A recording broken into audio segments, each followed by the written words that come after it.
let me then introduce this overall framework, and then Samuel can do a more specific introduction to your talk. So thank you very much to our guest speaker, to Dr. Seinenu Thein. But what I want to say to everyone here is, first of all, welcome. Very glad you can join us. These Thursday afternoon speaker series occur within the framework of our Division of Social and Transcultural Psychiatry here at McGill. And we have a variety of different speaker series that all share the same time slot. We have ones for the division in general that are framed around clinical issues. We have a series called Culture and Community Mental Health, which this year, this semester, is occurring under the general theme of the politics of the psyche. And then we have a series on global mental health, which this talk today is squarely fits under, relates to. And we also have a series on culture, mind, and brain, which looks at the intersection of cultural processes and psychological processes and neurobiology. So those are the different sort of umbrellas or under which we try to organize these talks, but it also depends a lot on which of our colleagues are willing and able to take part in these discussions, and what is sort of useful to our community at a given point in time in terms of the evolution of our own thinking. And so I'm very glad that all of you can join us. And I will turn the session over to Professor Vessier, who has kindly agreed to both organize the session, but kindly agreed to chair it. So, and I just want to express my thanks to Dr. Thein for being with us. Thank you, Lawrence. Hello, everyone. I'm Samuel Vessier. I'm co-director of the Culture, Mind, and Brain program. It gives me immense pleasure to be able to introduce our esteemed guest for today, Dr. Seinenu Thein, who is a postdoctoral fellow at both UCLA and Berkeley. We have been trying to plan this event for a very long time, and I've really been looking forward to hearing this talk. I first had the honor of listening to Seinenu talk I believe it was in the deserts of New Mexico, and then later in the high plateaus of the Himalayas, and later again in air-conditioned hotels in California. And I hope you won't mind my sharing this, Seinenu. I hope I'm not revealing a secret, but I know you're working on a book based on your ethnographic work. Very much look forward to reading this book. So what I wanted to say, because I want to give Seinenu the floor, is that in my view, you know, I really consider you to be one of the last real anthropologists standing today, because in addition to, really, really deeply engaged in fine-grained ethnographic work, it seems to me that your work really touches on fundamental questions about the nature of human suffering, for example, some protective aspects of ritual, meaning, and narrative, at the same time questioning some of the things we might take for granted based on what may be sort of narrow culture-bound Western psychiatric canon. So in many ways, you're gifting us really broad and yet detailed anthropological perspectives on fundamental questions. And in my view, there's not very much current anthropological work that dares to go into all these aspects of the human experience. So again, thank you very much for joining us today. Happy to give you the floor, and I very much look forward to the talk. The last thing I wanted to mention in terms of logistics, I believe Dr. Thein will speak for about an hour, am I correct? And she has asked me for people to, if they can, perhaps just jot down their questions and wait until the question and answer session/section. In order to give floor to our speaker to present her ideas first. So I hope that's okay. But again, without further ado, please welcome our guest for today, Dr. Seinenu Thein. Thank you so much, Samuel. Really, really very kind and generous introduction, and also very unexpected. I really want to thank you for inviting me and encouraging me to come and present my work. As well as Lawrence and everyone at McGill and in the CMB network. I have been working on a book the last 2 years. This is the findings, the ethnographic findings that I'll share today, is work that I've actually been doing with this community for the last 7 years. And the last 2 years, I've been writing the book, and it's almost done. The manuscript's almost finished, but I'm anticipating many, many more revisions. And it's very easy to just, when you're writing to just kind of be caught up in all the details of that, and not have discourse with your colleagues. I was, I really appreciate you encouraging me to come and present and share my ideas.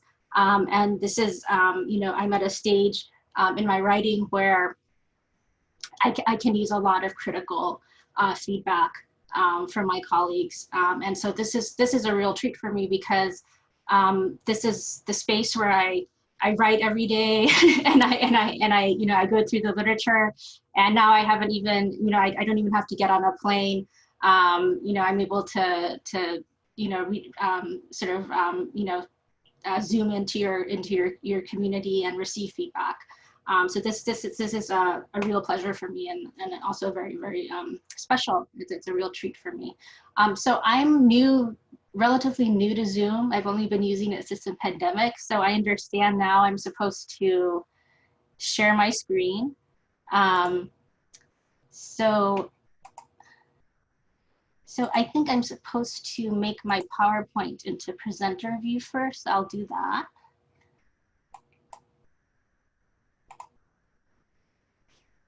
And then now I don't know if someone else can share my screen, or if I have to do it. To do it at the bottom of your window, you can choose share screen.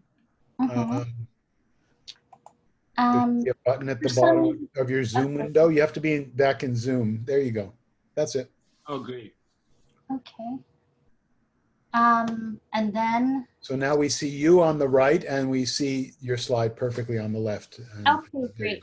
And I always like to, I'll end with my thank yous as well, but I always like to start with my thank yous. So I'm going to be presenting on the Burmese democracy movement.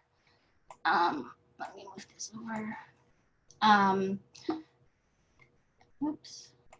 Usually clicking on the slide helps to advance it, and the arrow keys don't always work, I find, in Zoom. But okay.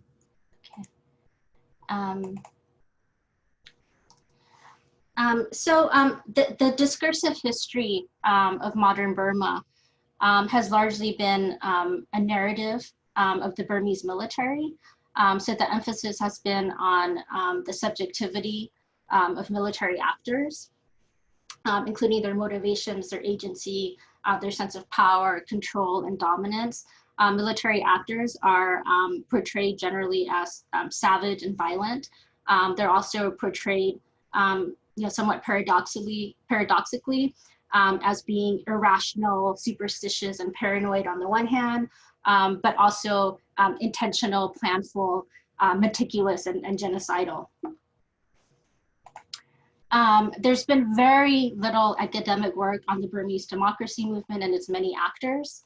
And both popular and scholarly representations of the movement are dominated by three transnational discourses, that of human rights, humanitarianism, and the public health model of trauma. So popular representations of the democracy movement and its community of political prisoners, including leaders such as Aung San Suu Kyi, have vacillated between portraying them as noble versus savage, victims or perpetrators as being courageous or cowardly, and my favorite, as human rights heroes or as human rights villains.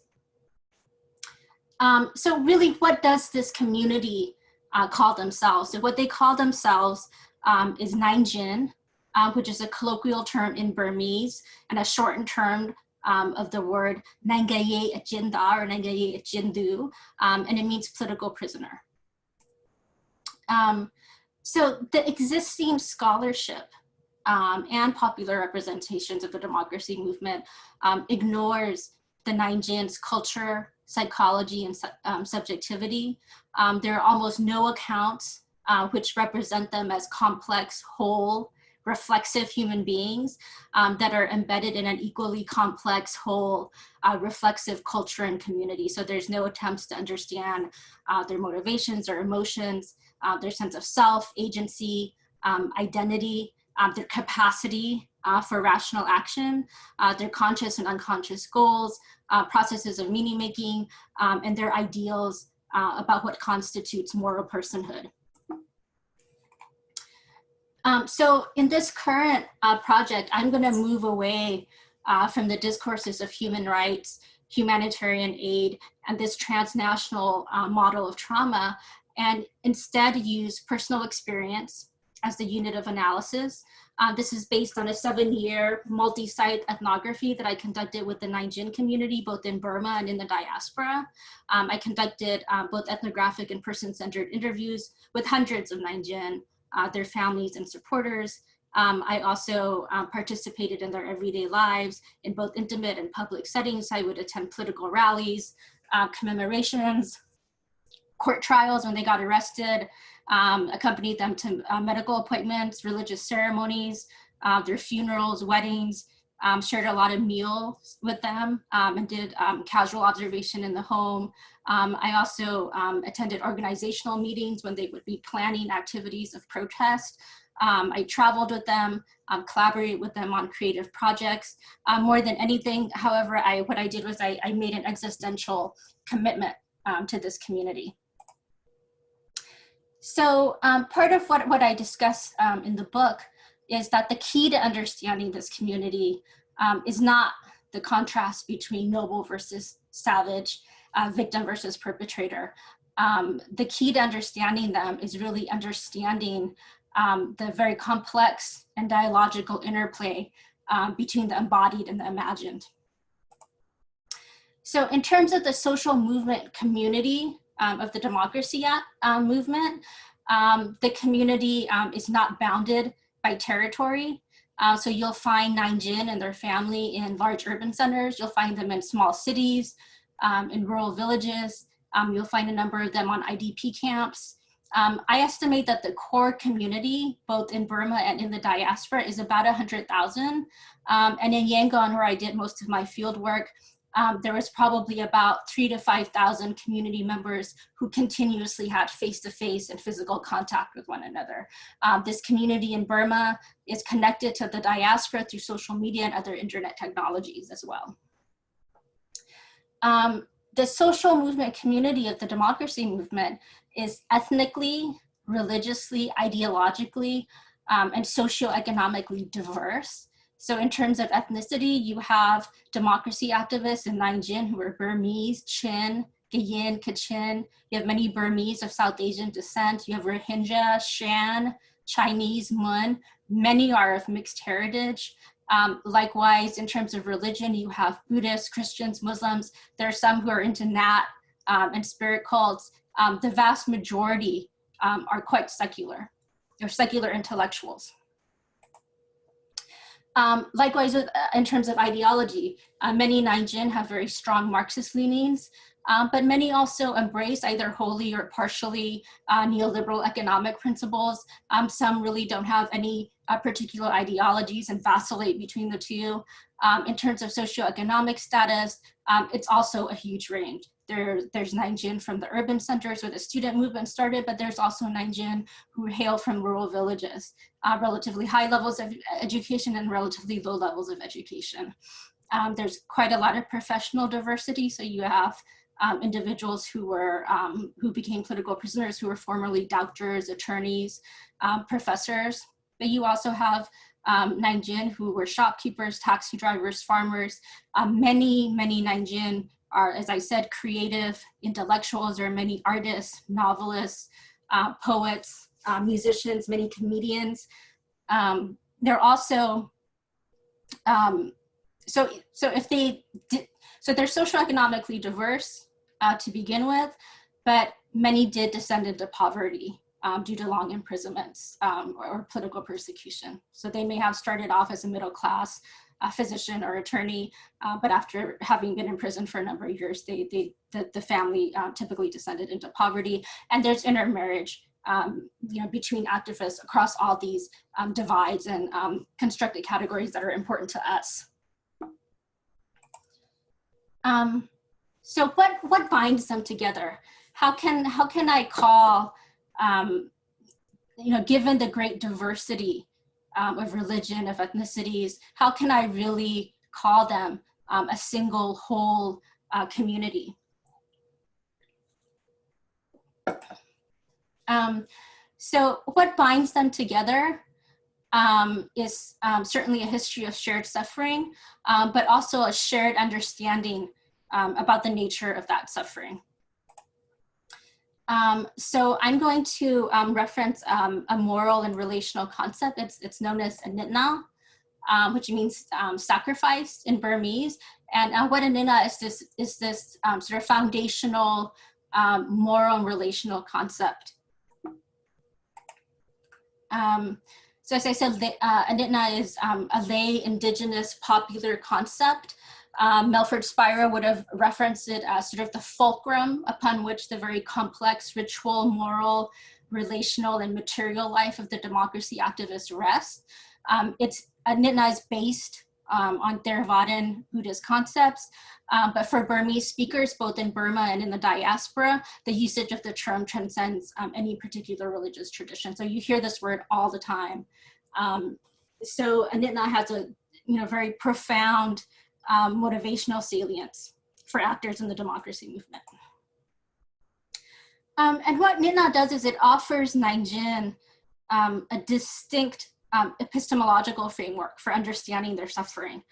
And it's an epistemological framework that really can be contrasted with other epistemologies that attempt to explain human suffering, including the transnational model of trauma. So you can really look, compare an indigenous concept like anitna with the transnational trauma model, and really regard them as really just very two distinct ways, epistemologies really for understanding human suffering. So just a word about the transnational trauma model. Over the last 3 decades, this public health model of trauma has become central to how societies make sense of suffering. And the penetration of the transnational trauma model into people's moral and social worlds has been pervasive. Indeed, it's difficult to remember a historical period when the terminology of trauma and of being traumatized was not referenced immediately in relation to human suffering. So trauma survivors are viewed not only as preeminent witnesses to historical atrocities, but also as silent victims. So the silent victimhood of survivors and what's often regarded as, or what's often described as sort of the inexpressibility of traumatic pain, compel those in the fields of human rights and humanitarian psychiatry to bear witness on their behalf. So the main missions of humanitarian psychiatrists is not only to diagnose and treat, but also to serve as witnesses to mass violence and engage in forms of documentation that legitimize the rights of victims. And trauma is often represented in this transnational model as a psychic wound that typically requires intervention on the part of humanitarian psychiatrists or other trained professionals to facilitate processes of healing. Certainly two extensively researched topics within anthropology that are, and in transcultural psychiatry that are consistent with this wound healing model is the traditional, studies of traditional healing and cultural idioms of distress. And practitioners in local settings can certainly easily overlook aspects of traditional life that don't readily fit this wound healing model. This is certainly true of cultural idioms of resilience. This is a concept which anthropologists are now only beginning to name and unpack. So I define cultural idioms of resilience as the particular ways in which members of sociocultural groups understand and express violence and suffering in ways that are non-pathologizing, affirmative of group and of personal and group identity, that's adaptive, that offer meaning, solace, and hope, and that increase the likelihood that suffering will be overcome in ways that are generative and sublimating. So also in the book, what I discuss is how anitna is a cultural idiom of resilience for the democracy movement. And the valorization of anitna is really what places the Naingkyin at the center of the social movement community, at the center of the democracy movement. In the book, I talk about how Naingkyin sort of move through what can be conceptualized as sort of these phases in a rite of passage. So I'm gonna talk about a case study of one Naingkyin. His name is Pyeongcho, and it means sweet smile in Burmese. So Pyeongcho was a graduate student at Rangoon University in 1987. He was vice president of the Rangoon University Student Union, a very talented artist, poet, lived at home, was close to his family. And then during the final year at Rangoon University, the military dictatorship at the time demonetized the currency. And this demonetization essentially wiped out the savings of millions of families in Burma, and the rural countryside was particularly impacted. So Pyeongcho lives at home, but he spends a lot of time in the dorms listening to his friends from the rural areas who are voicing their outrage about the demonetization. There's sort of small-scale protests and minor skirmishes between students and police. The university ends up canceling the exams for that year. They send students home. They pretty much narrowly avoiding larger scale protests. And so Pyeongcho doesn't take part in these protests quite yet, but he deeply empathizes with the plight of the rural students. In 1988, the schools reopen, and there's more violent clashes between university students and police. Ponma, who was an engineering student at Rangoon Institute of Technology, is killed. And once again, the students are outraged. They lock themselves up in their dorms, and they begin organizing. They begin distributing pamphlets to other students. So the Ponma incident is really when Pyeongcho first has this feeling of dechwa, which means a feeling of being moved or raised in Burmese. So Pyeongcho says they used weapons, they shot and killed people, all of this was unfair. So the students decided to expose this. The students organized staying up all night to write down their demands, their vision for the future. I also stayed at school the entire night, which is quite unusual in the socialist era. There's a household registry and everyone has to stay where they stay in their homes, essentially. He said, I did not go home. So dechwa, this feeling that's translated as being sort of moved or rise, describes a feeling of wanting to move towards something with the whole of one's body, mind, and emotion. It's an inner state where one is compelled to bring whatever action that one wants to perform to fruition. This desire to take action is nearly irrepressible. So there's tremendous energy, momentum, activity, eagerness, alertness. The person who feels dechwa feels sort of fresh and alive. There's a focus, attention, absorption, concentration, and what we would call flow as one move towards one's goals. And there's a strong sense of authenticity as well. There's a real feeling that you're doing something that emanates from inside of you. So Pyeongcho, after the Ponma incident, Pyeongcho begins to have daily feelings of wanting to dechwa. And he does so. He finds friends that he organizes with. And then he says of this period, no matter how much they try to crack down, the momentum of the protests we were creating, we tried to gather this energy anywhere and any which way that we could. Sometimes we got arrested. Sometimes we had to run away quickly without getting captured. Sometimes we had to sleep away from home, hiding.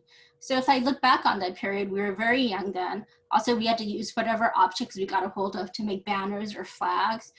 But in terms of my mental state, it felt very pure. It was a very good time to work. So there's multiple cycles of protests from March to August 1988 that the students organized. The student movement eventually culminates on August 8th, 1988 in what's known as the Quadruple Eights uprising or pro-democracy demonstrations. This is millions of protesters from all across Burma. And in response to this nationwide protest, the military commits massacres in Yangon and other parts of Burma on August 8th and 9th. And upwards of 10,000 people, I imagine, just in Yangon are killed. There's no official figures, the bodies are cremated. But then after the massacres, it seems that the military retreats for a period of time and they withdraw. The socialist government is officially dissolved. The one-party system also collapses. General Ne Win, who's the dictator of Burma, had already stepped down in an earlier cycle of protests. So it was this sort of liminal space on a societal level. During this time, the activists decide that they want to hold free and fair elections and possibly form an interim government. In order to do this, they had to build up their own political apparatus. So Pyung Cho describes this period. He said, we have to go to every single township during this time. There were 30 altogether in the Yangon region. So we had to go there on a daily basis, tirelessly. We had to sleep at our friend's place. After the recruitment, I became emaciated, and I rarely went back home since then. I ate whatever I found on the streets and did whatever work I found. I was traveling with a single bag and few clothes. So this is, I'll come back to this, but this is a very recognizable journey in Buddhist narrative, sort of the journey from home to homelessness. In September of 1988, the military stages a coup. So after withdrawing for a period of time, they reappear, and they essentially begin shooting everyone off the streets. Just in Yangon, there's probably upwards of 10,000 killed. Once again, there's no official figures as the bodies are cremated, and tens of thousands of democracy activists, mostly students, flee to the border areas of Thailand and India. Some of them take up arms. Tens of thousands of political prisoners inside the country are rounded up and arrested. And this is the point that Aung San Suu Kyi actually gets involved with the movement. And at the time, the students are actually quite split, with some of them, once again, wanting to take up arms in the border areas. And this is why Aung San Suu Kyi won the Nobel Peace Prize. Within the country, she said, no, we're a single, unified, non-violent movement. So in the aftermath of the September coup, there was control and state-sponsored terror that was escalated. So there's the prohibition of public meetings. So no more than 5 people could gather at a time. Complete and total censorship. So it was illegal to even own a picture of Aung San Suu Kyi or any of the student leaders of the 1988 movement, including Pyung Cho. There was a household registry. So there's absolutely no freedom of movement. A vast neighborhood surveillance network was set up. The universities and schools were closed for years at a time. And there's also the manipulation of cultural narratives. In both the urban and rural areas, there were forced relocations. So between 1988 and 1990, an estimated 250,000 forced relocations took place in Yangon. Right, so there were land confiscations, these people's properties were seized, entire neighborhoods were destroyed and burned down and their property seized. And most of the neighborhoods that were targeted were those that had participated in the protest. So this is not in Rakhine State, this is not in any other border areas, this is right in Yangon, the capital. There's also forced labor, including in Yangon. So every household would have to give one able-bodied man to participate in different types of public works projects, which essentially amounted to forced labor. There was also intimidation, threat of violence, imprisonment, and death. A lot of sexual violence directed at young women. Many of them, because they were part of the student movement, were from urban, middle class, fairly educated backgrounds. So these are undergraduate and graduate students at Yangon University. Many of these young women perished from the sexual violence. Up to this day, there's been no advocacy or no documentation around this issue. So at this point, Pyung Cho is wanted by the military. They announce his name on the radio, and he realizes he can't go home again. So he goes into hiding. He never sees his family or friends, and he only has contact with a few other individuals. So there's this sort of deepening of the narrative of him being separated out from his previous networks and this journey from, once again, from home to homelessness. Many of the other students, after going into hiding, stop engaging in politics. Pyung Cho, however, he continues to feel dejwa. He comes out of hiding regularly to engage in surreptitious acts of protest. He narrowly escapes capture several times. Finally, in June of 1989, Pyung Cho's arrested. And then he describes that day as, he says, when I went out onto the streets to go meet my friend, they surrounded me. And I don't know since when they were waiting. They surrounded me and arrested me. They covered my face with a hood. After covering it, they restrained this hand. They handcuffed me. They restrained my legs. And after wrapping me with blankets and pulling them together very tight, they put me on a car and took me to a place. I did not know where I was.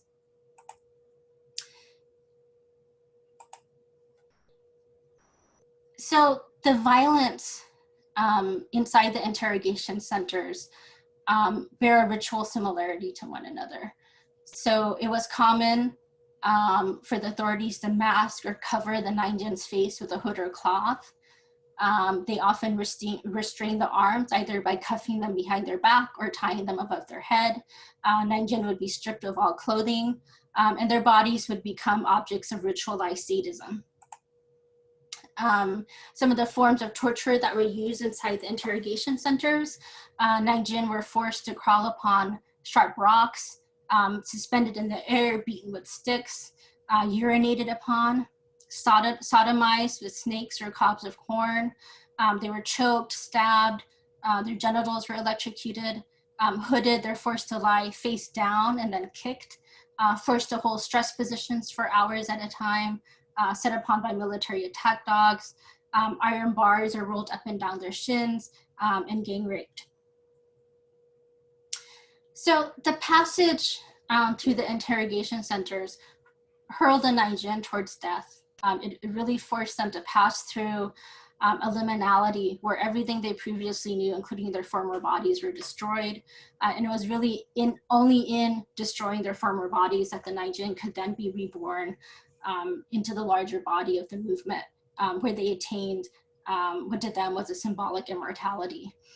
So the violence in the interrogation center was not the final form of suffering or violence that they would endure on behalf of the movement, but it certainly constituted a threshold.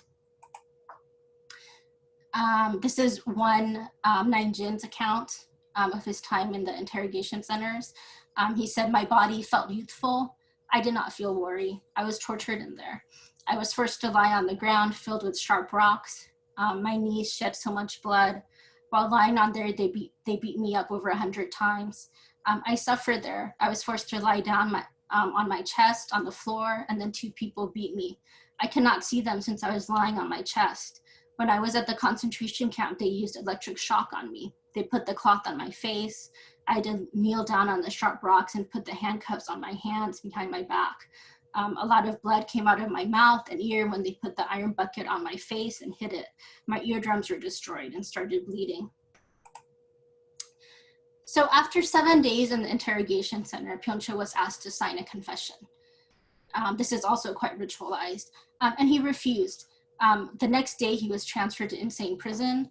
And Pyeongchul and many other Naingkyin, when they're talking to me, they express a lot of pride in saying they never signed this confession. It's affectively very satisfying for them to be able to reassert their agency and their sense of dignity. So the ideal is to come through the interrogation without signing a confession or without exposing other members of the community. Many Naingkyin don't realize this ideal. So one Naingkyin described how the authorities actually brought in one of his friends that he had exposed. So he says, "They dragged me by the hair and said, 'See who we've arrested?' I felt very bad, because I ended up mentioning my older sister. He ended up implicating one of his friends. After that, she, because they kept beating me, there she was also, but she felt sorry. She also cried in front of him. He says, we were like that, real comrades. She cried.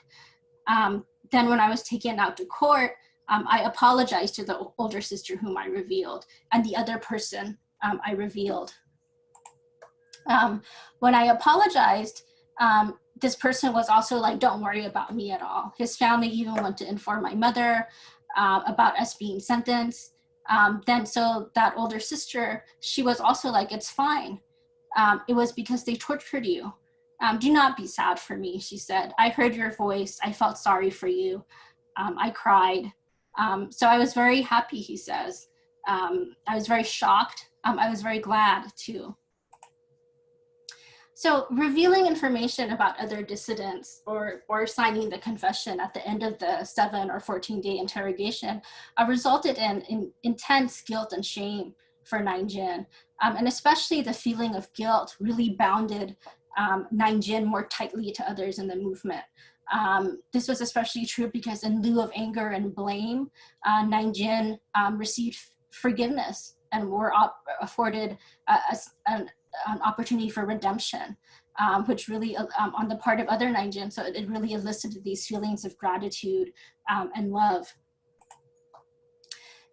So the forgiveness of other Naingkyin signaled to Naingkyin that the willingness of the entire community to really take up their bodies, which had been devastated and bruised, and give them complete acceptance. So this is also sort of a theme throughout these narratives, right?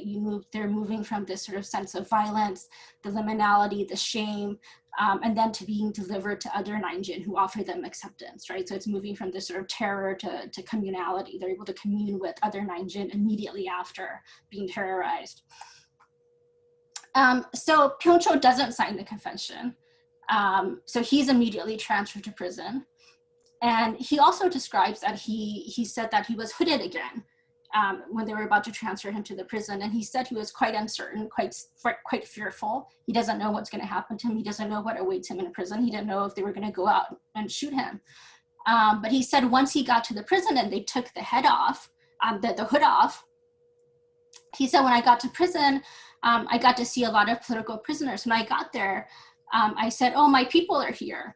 The worries disappeared. Later on, I had to grow accustomed to the prison. I ate what I was given, lived as it was. But because I lived among my colleagues, the disheartening feelings diminished. I developed a mindset to be able to face everything. So once again, there's this sort of darkness of the hood, or of being blinded. There's this liminality, there's this violence, there's a terror, and then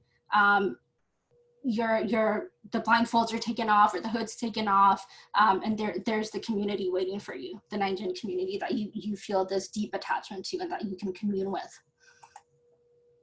So at the end of his first 7-year term, Pyeongcho is placed on trial again. He's sentenced to an additional 7 years in prison. And this is a pretty complex story that you can ask me about during the question and answer session. He's transferred to a more brutal prison where he and other prisoners were actually chained continuously for 1 month. Towards the end of this second 7-year term, he begins losing his sight due to an untreated eye infection. He's transferred back to Insane to receive medical treatment. And then he's eventually released in 2003 after 14 years in prison. So the developmental timing of this is early 20s to mid-30s. So between 2003 and 2007, amazingly, after his release, Pyeongcho reconvenes with other activists who are also being released at that time after also serving 13, 14, 15-year sentences. And they begin to organize together. He finds an organization called the 88 Generation Peace and Open Society, and they embark on activism. They engage in letter writing and signature writing campaigns.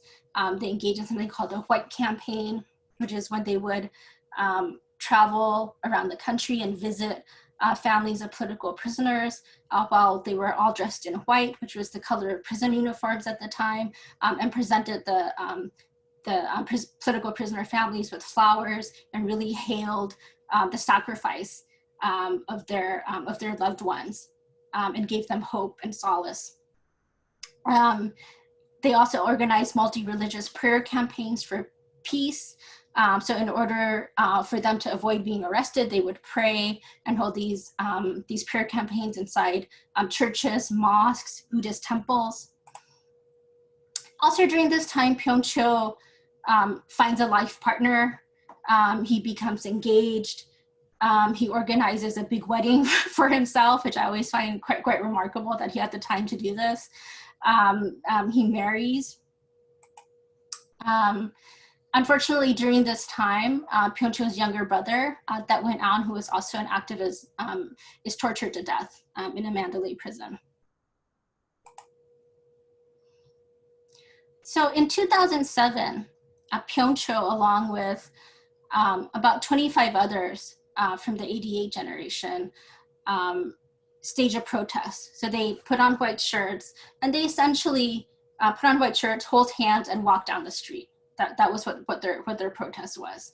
And for this, the authorities once again announced that he's wanted. This time he doesn't hide. He just waits for them, and he goes with them when they come and arrest him. And for taking this walk down the street, he's sentenced to 65 years in prison.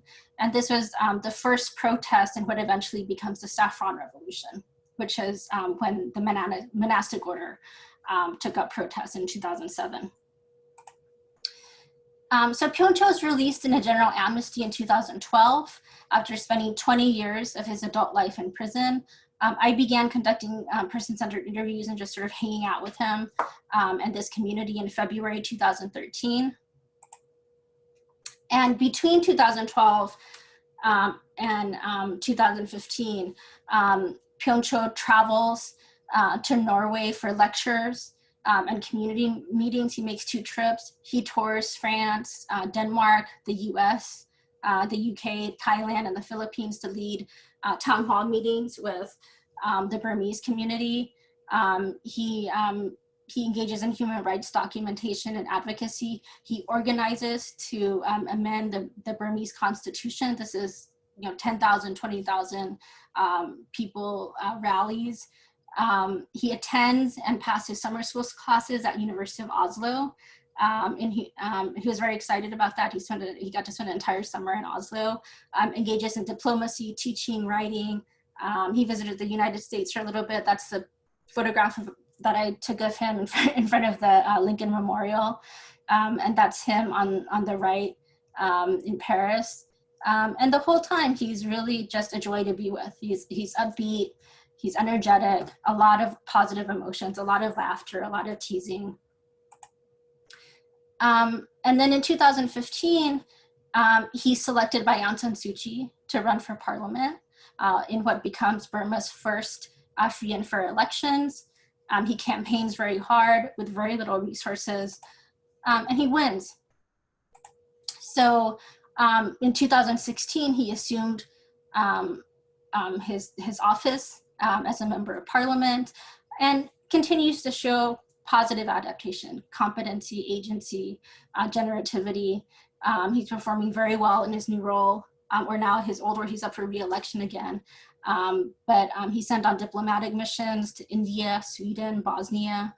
He's really beloved in his constituency in Dawpone. So that's him before and after COVID, just making the rounds and visiting different members of the community, especially some of the elderly. And then a little bit after he takes office, he and other dissidents are actually able to repeal the law that essentially imprisoned all of them. So this is known as the Emergency Provisions Act from 1950. And so he was instrumental in having the actual legal reason why they detained and imprisoned him, and he was able to take that and he was able to repeal it, which must have been very, very satisfying for him. He was also instrumental in organizing the peace talks in Burma, and he was still doing it even well into COVID. He was also engaging in a lot of infrastructure development in Dawpone. He built a bridge there. Dawpone, his constituency is actually probably the most least developed and most impoverished out of the 30 or so townships that are in Yangon. And as I said, Pyon Cho is quite a talented artist, so he really enjoys drafting. He's very involved in the building of different infrastructure. So this is a sort of an overpass, pedestrian sidewalk overpass that he designed and that he built. And certainly Dawpone, when I started working with him in 2012, 2013, it was entirely dirt roads. It didn't look like this. And now he's, setting up community quarantine centers and trying to battle COVID like we all are. So Pyeong Cho's trajectory is not exceptional. There's 181 members of parliament and in the current administration in Burma who were former political prisoners. Many of them have had the same journey that Pyeong Cho has had. It began in 1988, and their life trajectories are shaped by participation in the democracy movement. Even after repeated exposure to violence, torture, dehumanization, all forms of adversity and oppression, they continue to display generativity, competence, positive adaptation, and positive emotions. And even those who don't make it into parliament, like Pyeong Cho did, exhibit these exceptional qualities and responses to violence and adversity. So, so one question that I'll grapple with for the rest of the talk is really, why is Pyeong Cho doing so well, right? So what's accounting for his resilience? So once again, I'm gonna talk about this sort of foundational moral relational concept known as anitna, or sacrifice. And anitna offers, as I said, a very distinct epistemological framework for understanding human suffering. And anitna is connected to a broader, complex, all-encompassing epistemology, right? That of Theravada Buddhism.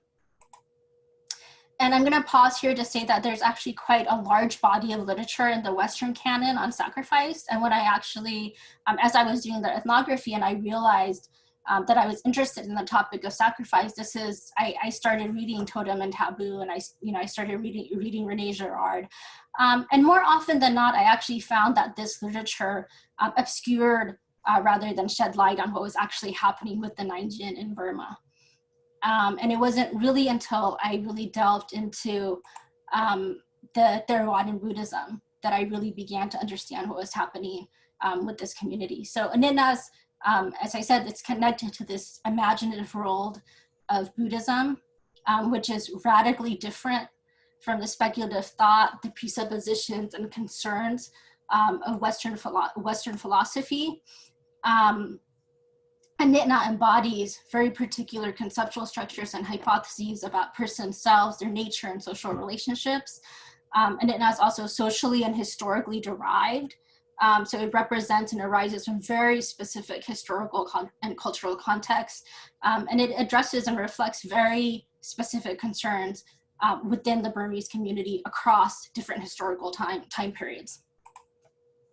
So there's typically sort of two approaches to studying Buddhism. There's sort of a focus on the canonical and the textual and what the doctrine is saying. And then there's more of a focus on lay practices and beliefs. I'm going to focus a little bit more on the lay practices and beliefs and reference some of the textual work. So in terms of lay understandings of anitna, it's very much connected to idealizations of maternal love, filial devotion, and idealizations about moral responsibilities that exist between older and younger siblings. So this is one person that I interviewed, a non-Naingkyin, who's talking about how his brother sacrificed for him. He says, my eldest brother is like that too. He wasn't able to finish school. He did not get a degree. He did not attend his last year of college and went abroad to work. So he he sacrificed. Now we only have love, fear, and respect for him. We do what he says. I feel sorry for him, so he has compassion for him. I know that he for me, he sacrificed for me. So I listen to and obey him, whatever he says. And then he goes on to say, I feel sorry for him. Because of me, because of us, our oldest brother could not even finish his education. But our siblings, when we feel gratitude towards them, we say, big bro, this is for you, big bro, here, eat something. So they offer him food. He said, if we get our paychecks, we go out of our way to go pay respects to him. So they're actually sharing a portion of their paycheck with him. He says, during Burmese New Year, we pay respects to him. So we give back to him because he and did that. He says, our lives were, we got degrees, we went to school, we were not looked down upon by others. I think about things like that, and I always respect him in my mind. In my body, what I feel in my body is sometimes I feel sad. My great brother was not able to finish school because of us. I feel like it's not fair sometimes. So Anitna engenders this really complex repertoire of emotions and motivations, which sets into motion these sort of cyclical patterns of mutual moral obligations. An individual's act of selfless sacrifice elicits feelings of warmth and love, admiration, gratitude, and no small amount of guilt. And these emotions do not dissipate with time. So repaying someone who has a nitna on one's behalf is not accomplished through a single act of reciprocation. And the obligations associated with an act of anitna extend across one's lifetime and often across generations. Similarly, this rite of passage that I described through the prisons tied multiple generations of actual and fictive kin to one another in a seemingly unending cycle of sacrifice. This intergenerational connection infused Naingkyin with a sense of meaning as they continue the work of previous generations and prepared future generations to engage in similar forms of sacrifice. This is one example from Naingkyin, one of the leaders of the democracy movement. And he says here, we acknowledge how much we value our cause and how much we have a nitna for it. We mainly thank our parents and the people. And then he says, we're continuing to walk on the path that they had created with their anitna, with their sacrifices, because we cannot create such a pivotal moment by ourselves. And so we can compare sort of Naingkyin's conceptualization of anitna to what's to what the keynote speaker at a recent conference on women and trauma, and this is also organized by the Naingkyin community, by individuals who in that community who've been exposed to this new sort of transnational model of trauma. And so she's still using the language of anitna, but she says, but for our future generations not to experience again what we have felt, faced, and anitna. We have a duty to take lessons from our stories and document them as a historical lesson so that in the future, the next generation will not experience it again. That is why we individually, these anitna, we cannot move past the anitna of the people who have anitna. So the customary meaning of anitna, as I said, references how acts of sacrifice by one generation engender very similar acts by succeeding generations. In this instance, the speaker is using the language of anitna, but she's calling for the anitna, for the sacrifice to be ended in this generation, which is actually a very common discourse or cry in human rights, right? You want to end something in this generation. So anitna is transformed in this context from a morally meaningful cyclical action pattern that is recapitulated across generations and reduced to essentially a negative feeling state that needs to be somehow moved past. In Naingkyin's speech, in contrast, anitna is not regarded as an obstacle that needs to be surmounted. It's not regarded as a historical lesson that somehow signals a need to break with the past. Memories of suffering are integrated into both personal and collective identities, and they're transformed into psychosocial resources, which eventually become foundational to individual and community well-being. So the transcultural model of trauma, with this emphasis on pathogenic memories and symptoms, which are construed as diagnosable and treatable on an individual level through talk therapy and other forms of catharsis, placed an unprecedented emphasis upon Naingkyin's interiority, as well as the idea of being a bounded, individualized self that can be diagnosed and treated on this sort of individual level. Anitna, in contrast, or the traditional meanings of anitna, is derived, as I said, from Buddhist notions, Buddhist concepts, particularly Buddhist notions of selflessness. And Stephen Collins writes, Buddhism stands unique in the history of human thought in denying the existence of such a soul, self, or Atman. According to the teaching of the Buddha, The idea of self is an imaginary false belief which has no corresponding reality, and it produces harmful thoughts of me and mine, selfish desire, craving, attachment, hatred, ill will, conceit, pride, egotism, and other defilements, impurities, and problems. So Buddhist ideas about selflessness are integral to the larger Buddhist discourse on dana, or giving, gift, or the perfection of the virtue of generosity. And dana is one of three means or pathways to acquiring merit, along with meditation and thila, which means morality, essentially following certain sort of moral dictates. Dana, or generosity, giving, donating, is really the preferred way of earning merit for the Burmese, or over these other two ways of earning merit. And you can ask me about this in the question and the answer too. It's a complex reason for it. And the most exalted form of selfless giving, of dana, in the Buddhist canon is bodily sacrifice. So there's a class of anitna that extends beyond the mundane world of family and kinship groups, which I've been talking about, right? I've been talking about the sacrifice of parents, the sacrifice of older brothers in relation to younger brothers. So mundane forms of sacrificial giving that can be performed by ordinary men, typically in the form of ritual sacrifices, ritual giving, can be contrasted with the extraordinary deeds of heroic bodily self-sacrifice undertaken by bodhisattvas, or pyalams, of past ages. Pyalam is the Burmese word for bodhisattva.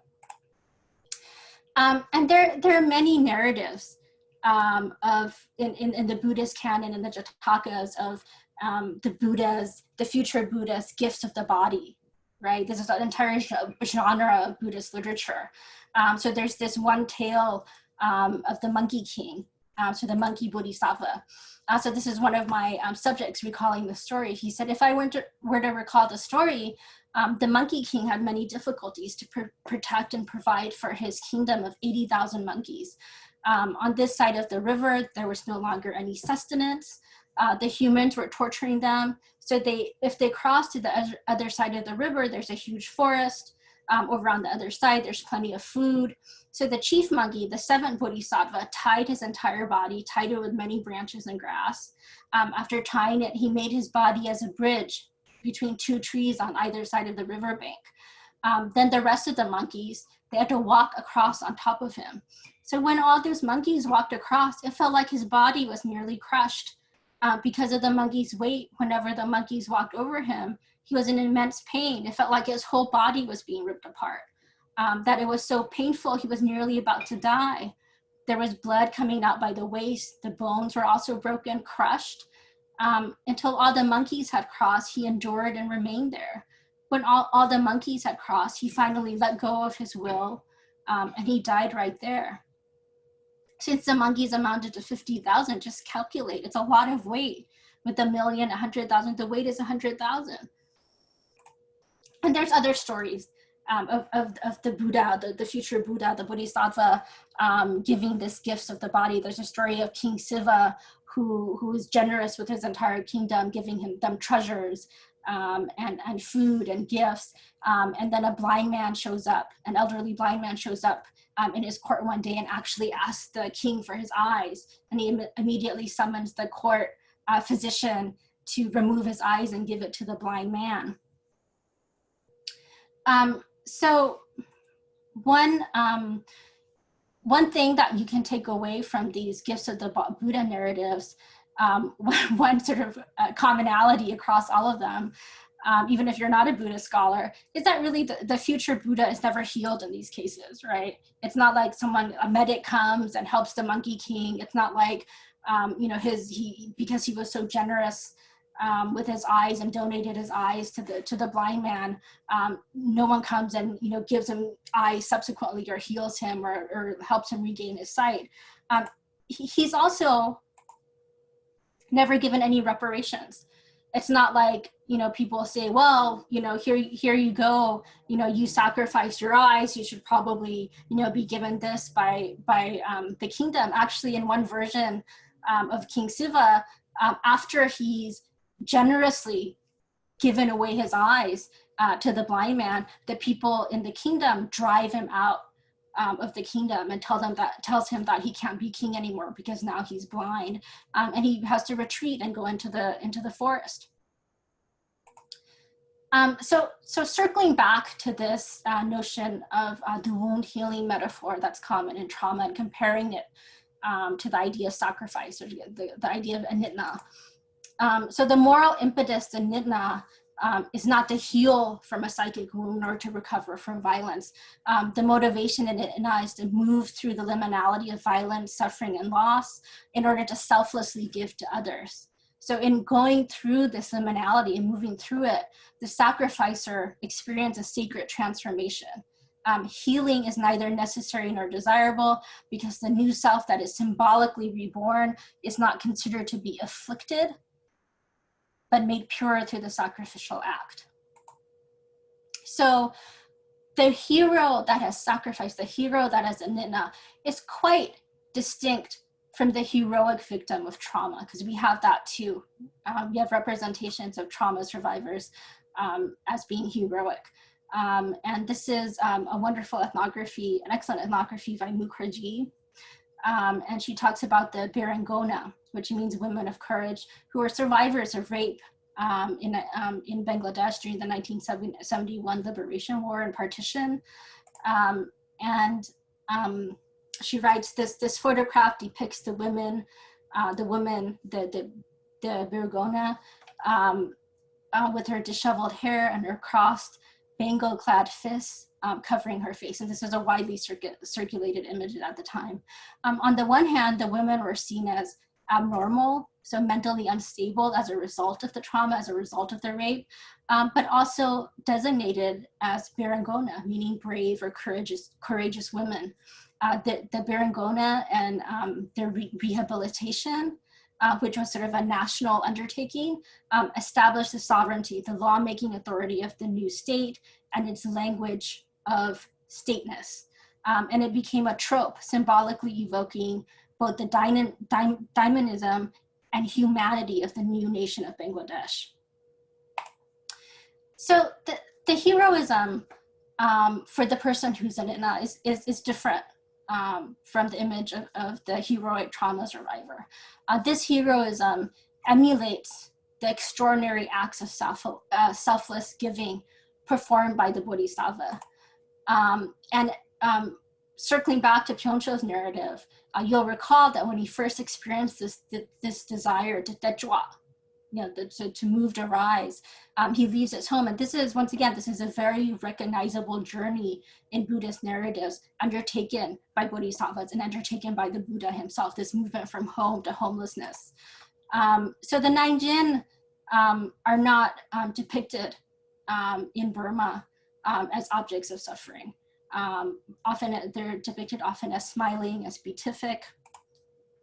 And the emotional landscape of anitna, if you look at the emotions that are implicated in it, it's from this chart, you can see that, first of all, the vast majority of them that's inspired by anitna, the particular configuration of them is that they're largely all positive and they're largely all focused on others rather than the self, right?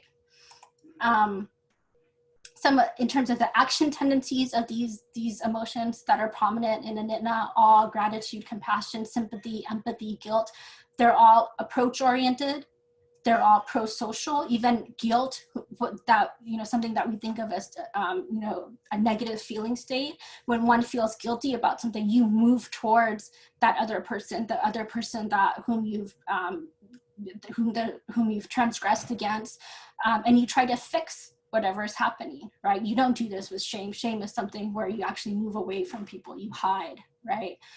So all these emotions are approach-oriented, they're pro-social, they're affiliative, and many of them are implicated in caregiving, which is very important in the democracy movement, especially in the prisons. So one of these emotions that I'm particularly interested in that's affiliated with anitna is awe. And I actually don't have the references in there, but awe in experimental psychology, awe has actually been associated with increased in both helping and pro-social action. On a cognitive level, when one experiences the emotion of awe, you know, there's this sort of feeling of being in the presence of something greater, larger, more meaningful than oneself. So the self is sort of experienced as smaller, but in a very good way. There's this cognitive expansion that occurs, an increased flexibility. There's this tendency to sort of broaden and build. These are all things that are contributing not only to individual resilience on the part of individuals like Pyeongcho, but in terms of the resilience of the community as a whole, right? You want, when you have a social movement where everyone's being persecuted and there's not a lot of rewards for participating in, you want people to experience awe. You want them to be pro-social. You want them to help each other. You want them to constantly be in touch with something that feels like that's greater and more meaningful than what they are. All also is connected to this notion of positive contamination. This is Paul Rosin's term. Positive contamination is sort of the opposite of disgust. It's this feeling of wanting to reach out and touch saints or be closer or become one with whoever's the moral exemplar or the ideal. And once again, you know, just going back to that previous slide, you know, in a social movement, you want to be able to constantly replenish the supply of supporters who move towards you, you know, if you happen to be a leader and who move towards the moment, and all facilitates this, right? And it's facilitated by these bodily sacrifices that they engage in. So these, the narratives of heroic self-sacrifice encapsulated by the notion of Anitna are the organizing themes for a variety of rites and rituals in the Naingkyin community. One ritual that I'll go over very quickly is the notion of Alepyu, which is translated as salute or giving respect. Alepyu is a ritual of assuming a somber stance with bowed heads, combined with a moment of silence. This takes place in front of, at the beginning of every festival and commemoration that the Naingkyin community organizes. And it actually began first at the first major event where Aung San Suu Kyi spoke. And then during this speech, she says, this occasion has been made possible because of the recent demonstrations and also because the students have shown their willingness to sacrifice or anitna their lives. I therefore request you all to observe a minute silence in order to show our deepest respect for those students who have lost their lives, and even more in order to share the merit of their deeds among us. So she's asking them to share sort of this Buddhist merit, which is sort of a common ritual practice in Burma. So in this case, you know, Aung San Suu Kyi is doing sort of a symbolic reversal, right? So she's transforming what's normally a military salute, where you stand with an erect posture, you bring your hand to your forehead, and she's having individuals engage in it instead with lowered heads, eyes cast downward, arms hung down, and with a moment of silence. So she's really recasting those who had been massacred as national heroes and martyrs rather than enemies of the state.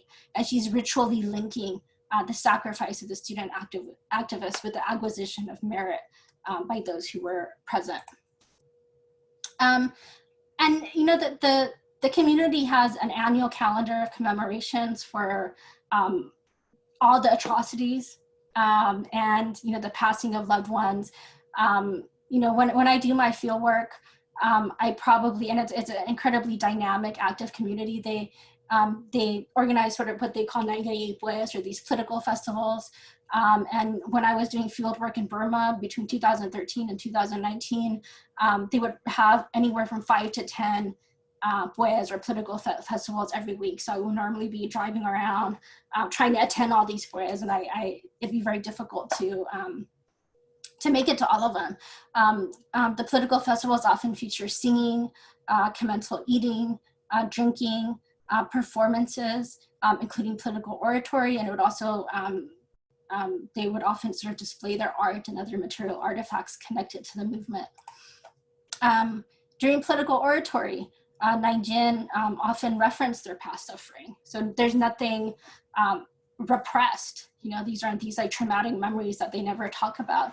But when they do reference them, it's done largely through metaphor, imagery, and humor. They make jokes about it. And it's done in a manner that's creative and spontaneous. This is one example of political oratory that I always like to share when I make my presentations. This is Min Ziyao, who's an excellent speaker.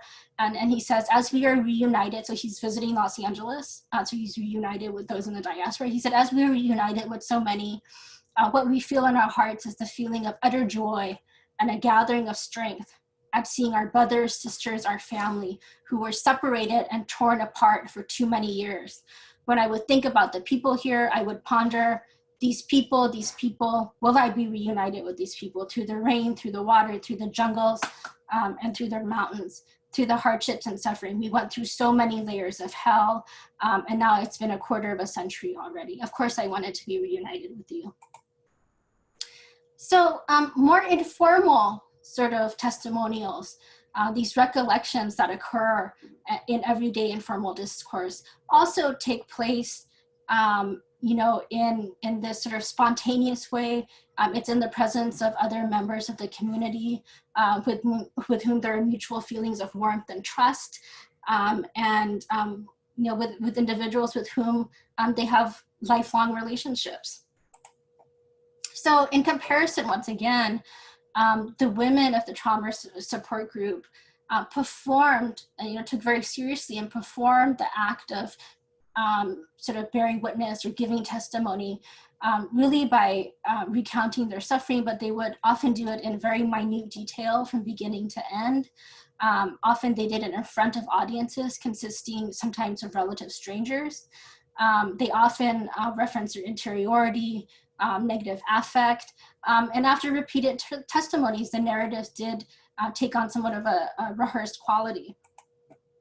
The Naingkyin community also possessed structures and mechanisms for creating intellectual and artistic content about their own suffering, including documenting human rights violations. So there's a very rich primary source material in Burmese in terms of thematic reports, memoirs, literary works, poetry inspired by their time in prison, articles, news programs, art, documentaries that the Naingkyin community themselves have created. So just in conclusion, and I can go on because I've been working with them for 7 years, but while political leaders like Pyeongchun and Aung San Suu Kyi continue to participate in these many rituals and commemorations within the Naingkyin community, and there continues to be this deep emotional connection between them and the millions of Burmese who turn out to vote for them anytime there's an election. The heroism and suffering of the Naingkyin has not been officially incorporated into the national narrative, nor consciously appropriated into the public sphere. And as the Naingkyin's history is also not a part of existing scholarship and hasn't really been, for a variety of reasons, taken up by the international community, in many ways, both everything that I've described over the last hour, their cultural system, their personal experience, continue to be part of what's really this sort of subaltern history. In the absence of this national discourse and with the discourse of trauma becoming more pervasive in their communities, Naingkyin are beginning to use terms like victim in lieu of the term Naingkyin, and engage in discourses about reparations and trauma in lieu of discourse or combined with ideas about Initna. And there's certainly a concern on my part that Naingkyin will eventually become dispossessed of this very important idiom of resilience. So in conclusion, in 2016, I actually asked a female parliamentarian from the National League for Democracy, also a former political prisoner, also a Naingkyin, who often joined the Women in Trauma support group that I often observe, whether a reparation law or healthcare benefits would be forthcoming to former political prisoners. And she explained to me that given the scarcity of resources present across the entire society, it was really difficult for them to justify additional benefits only for our people, right? So she references as our people. And then she paused at the end of the statement and said, well, you know, Naingkyin will disappear after this generation, so the issue of benefits and reparations will no longer matter. So as I said, the community's previous understanding of what constituted a Naingkyin tied multiple generations of actual and fictive kin to one another in this seemingly unending cycle of sacrifice. This intergenerational connection infused Naingkyin with a sense of meaning and symbolic immortality. And really these aspects of Naingkyin identity are beginning to erode. The term Naingkyin itself is beginning to be regarded by some members of the community as a category of victimhood based upon particular forms of suffering that now seem to them to be historically bounded rather than transcendent. And so the Naingkyin community has moved from a sense of immortality to the prospect of extinction. So thank you. And I hope I didn't go over the 1 hour too long. Thank you, Seinenu. Yeah. May I offer some very brief remarks before opening it up for discussion? So first, allow me to express thanks, deep thanks for this really wonderful, compelling, in many ways shocking, expose. And thank you again for daring to offer what you might call a strength-based perspective. So the social sciences, like their sister psychological sciences, often suffer from a deep obsession with deficit-based approaches on, being focused on just everything that is broken and just how and why things don't work. Whereas you yourself as a researcher, but also your object of study, points us towards the ways in which things can work and flourish. And I think that's really wonderful. So I wanted to share one brief observation, pose an intractable question, and then conclude with an easy question. So the observation I wanted to share is that perhaps the wonderful idioms of wellness and resilience that you document themselves point to universal human processes that may not be uniquely Buddhist. So what I take there from the idiom of resilience is a particular epistemology whereby it is not events in themselves that predict suffering, but the meaning that people assign collectively to their experiences. So that's something that is found in the Western tradition, for example, in Stoicism, but even more modestly in cognitive behavioral therapy. So I'll return to that in a moment in my final question. The intractable problem I wanted to pose is through an analogy that I hope will be palatable to the audience. The really, really compelling story of the prisoners that you present reminds me of something in the Western context of the story of Senator John McCain, who, as I'm sure you know, spent 5 years as a prisoner of war in Vietnam. So first because he refused to be released early because his men would not be released, but also because he refused, at least initially, to sign one of these confession documents confessing to the imperialist sins of, American colonialism and so forth. Of course, John McCain did sign the document after 4 years of relentless torture, 2 years of solitary confinement, and he says, "Every man has a breaking point. I had reached mine." And I sometimes wonder if the enduring health problems that John McCain was subsequently plagued with are in a sense due to a moment of capitulation, not so much, the breaking point being not so much being made to sign the document, but the moment of self-capitulation. The moment of self-capitulation that leads to guilt and shame and so forth. Now, of course, John McCain returned to America as a hero. He was conferred high moral status. In many ways, he underwent one of those costly rites of passages. And as a sort of a minor parallel, we find athleticism or even mountaineering are examples where people willingly undergo very painful experiences that end up being understood through the virtues of perseverance, conferring one with moral status, and so on and so forth. So the John McCain example, which is the intractable question of where exactly does capitulation leading to prolonged suffering lie? And that's a very, I think, intractable ethical question.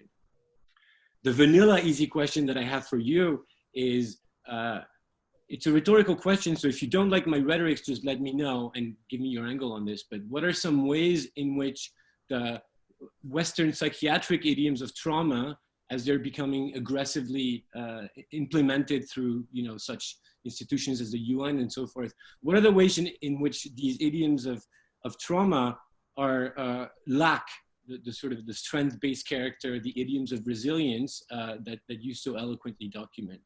So again, thank you very much. So I would actually sort of tackle the more complex question first, because it's really fascinating. And it's something that I've been sort of struggling with. And I think you're absolutely right. It is fundamentally sort of whatever meaning making, whatever meaning we derive from a particular situation. But that really doesn't explain, the meaning that's derived from sort of, what we cast as sort of the victim of trauma, right? And in some ways, many, often like the example from the women who were raped in Bangladesh, you can have this entire national level and this individual level reworking of the entire narrative so that they do become heroic. And yet I found that there was just something fundamentally different about the particular ways that sacrifice was being really understood in the Buddhist canon versus how we tend to understand it in the United States. And that's something that I've really struggled with. I mean, why doesn't totem and taboo resonate? When I think about the narratives of the democracy activists, I really struggled with that. I would read René Girard, and these are very much steeped in the Judeo-Christian tradition, right? And I think you can take these ideas and apply it, for example, for how the international community or people in the human rights community understand a figure like Aung San Suu Kyi, for example, and how they're trying to make sense of it, which is a lot of scapegoating and which is all these other things.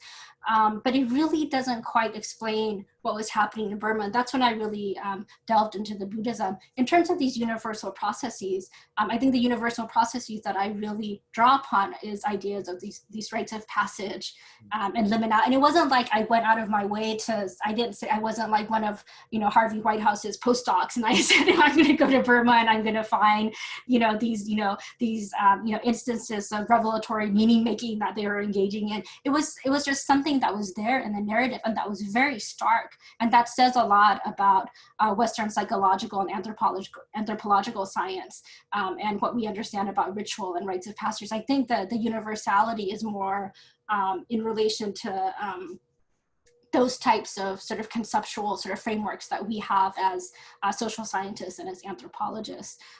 In terms of the difference between sort of idioms of trauma versus more sort of idioms of strength or wellness,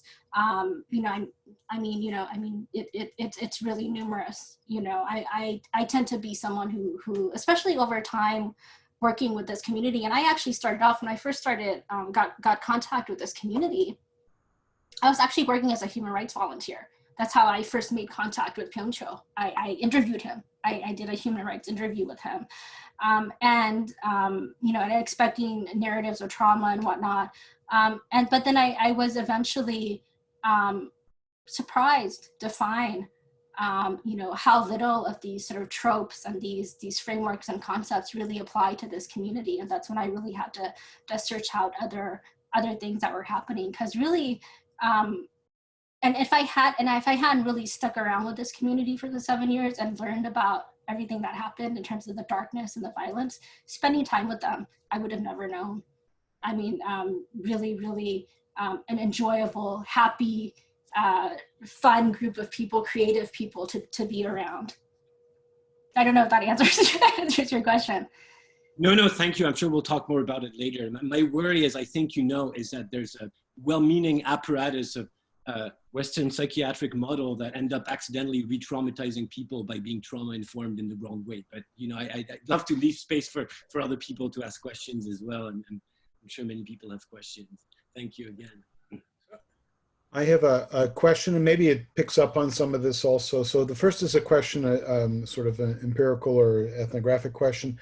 Are there people who have been through incarceration, torture, who have not become part of this community, who have distanced themselves from it, who were broken by that experience in some way, or in other words, is this a subset of people really in a particular trajectory that some people followed or were able to follow? That's the first part of my question or comments. Okay. so not everyone continued with the movement, and the biggest difference that I find is between those who stayed in Burma and those even after spending time in the prisons, who migrated outward to other countries. And I haven't really looked at this in any real substantive or in any real deep way.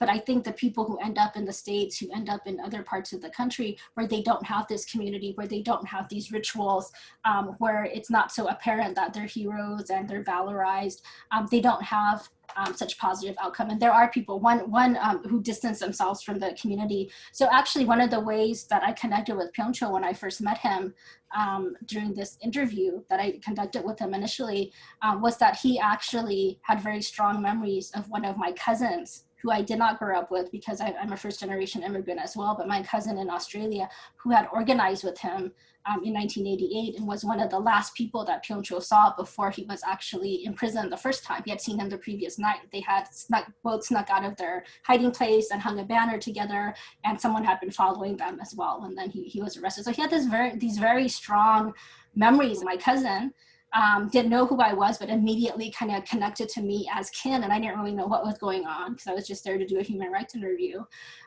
But my cousin, someone like my cousin, for example, eventually immigrated to Singapore and then to Australia, and he does not want to have anything to do with the democracy movement, apart from Pyeongcho, who he has very fond memories of. But he has a daughter, and he does not want her to to suffer in the same ways as he did.